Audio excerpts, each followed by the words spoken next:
লগত হাৰথি কৰি জনক দুহিতা সীতা আৰু তুমি সহোদৰ লক্ষ্মণ পঞ্চৱতী বনৰ মাজত আনন্দেৰে অতদিনে যাপিল জীৱন।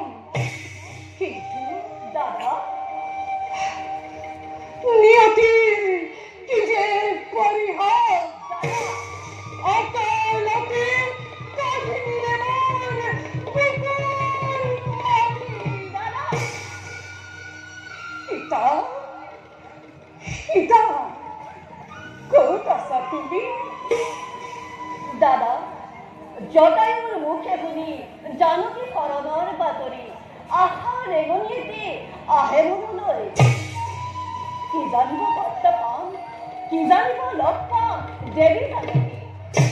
লক্ষ্মণ দাদা হতাশা নিদিবক আছে মহাকাশত উদিত ভাস্কৰ তথাপিও ইমান আন্ধাৰ গহীন অৰণ্য ভূমি নাই পাৰা পাৰ।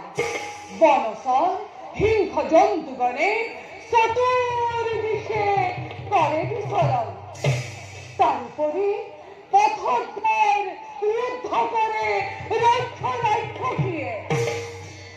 বিপদৰ এনে সন্ধিক্ষণত আহে যদি হতাশা মনলৈ তোমাৰ, কেনেদৰে থাকিব শ্ৰীৰাম?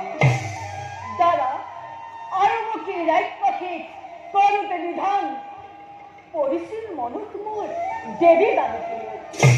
কাৰোবাৰ শক্তিহাৰা ৰজা স্বামীয়ে লগত অনুজ লৈ বনে বনে কৰিছে বিহাৰ।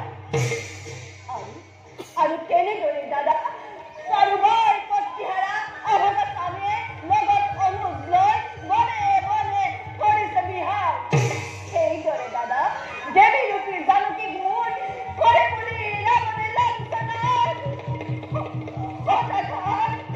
হঠাৎ ভাগি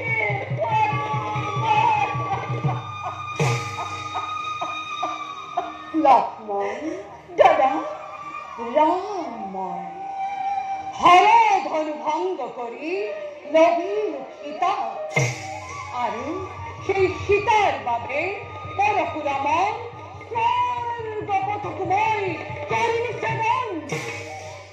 ৰাৱণ মনোজ্জ কি দেৱতা গন্ধৰ্ব কিব মানৱ ৰাজ্য কি কুলে জন্ম লভি আচৰিছে কি আকাশ পাতাল জনাৰণ্য কিংবা বিশাল অৰণ্য ভূলোক স্বৰ্গলোক জীৱ জন্তু পশু পক্ষী সকলোকে পৰি চাই কৰি সেই অগ্নিতে শেষ হওঁ সেই নাম দুৰ্দান্ত ৰাৱণ। শেষ হওঁ জনক দুহিতা সীতা দাদা আৰু ভস্ম হৈ যাওঁ আমি দুয়ে